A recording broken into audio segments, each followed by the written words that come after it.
मोदी बनाम कौन के सवाल का मिल गया जवाब। चाहे कोई टक्कर दे या न दे, लेकिन अखिलेश मोदी के सामने ठोकेंगे ताल।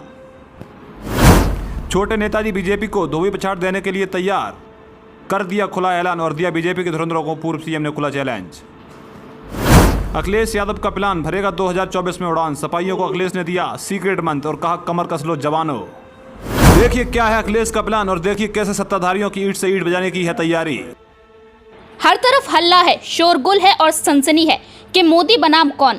तो अखिलेश यादव ने अब हल्ला, शोरगुल और सनसनी को खत्म कर दिया है और साफ कर दिया है कि मोदी के सामने इकलौते वही हैं जो ताल ठोक रहे हैं और वही बीजेपी को धूल चटाने का काम करेंगे। अखिलेश यादव ने सत्ताधारी पार्टी को खुला चैलेंज दिया है और चैलेंज देने के साथ ये साफ कर दिया है कि वो विपक्ष का अहम चेहरा है और रहेंगे भी।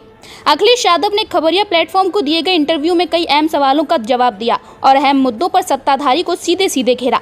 लोकसभा चुनाव 2024 में बीजेपी को घेरने में जुटे विपक्ष के सामने सबसे बड़ी चुनौती प्रधानमंत्री पद के चेहरे पर बनी राय है। समाजवादी, कांग्रेस, रजत, जेडीयू, वाम दलों समेत कई पार्टियां विपक्षी एकता को लेकर बैठकें तो कर रही हैं, लेकिन इनका पीएम पद का चेहरा कौन होगा जो नरेंद्र मोदी को चुनौती देगा, इस सवाल का जवाब किसी के पास नहीं है। अब समाजवादी पार्टी के राष्ट्रीय अध्यक्ष अखिलेश यादव का बयान चर्चाओं में है।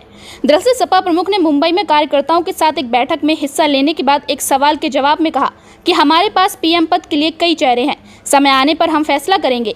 अखिलेश यादव के इस बयान के अब कई मायने निकलकर सामने आ रहे हैं। अखिलेश से जब पूछा गया कि क्या वह खुद को 2024 में विपक्ष का चेहरा मानते हैं, इस बैठक में समाजवादी पार्टी प्रमुख अखिलेश यादव बीजेपी पर जमकर बरसे। उन्होंने कहा कि बीजेपी की क्या रणनीति है कभी भी किसी को समझ नहीं आती।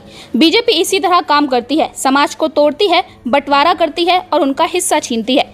गठबंधन को लेकर समाजवादी पार्टी प्रमुख ने कहा, ये जरूरी नहीं कि गठबंधन हो जाने से ताकत बढ़ जाए, कभी कभी ताकत कम भी हो जाती है। जनता की ताकत लोकतंत्र में सबसे ज्यादा होती है।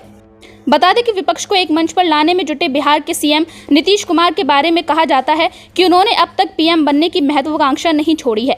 दूसरी तरफ सोहेल देव भारतीय समाज पार्टी के प्रमुख ओम प्रकाश राजभर जैसे नेताओं का कहना है कि विपक्ष को मायावती को प्रधानमंत्री चेहरा मानकर उन्हें मना लेना चाहिए। अब अखिलेश यादव के बयान के ये मतलब निकाले जा रहे हैं कि वे खुद को भी पीएम पद की रेस में मान रहे हैं।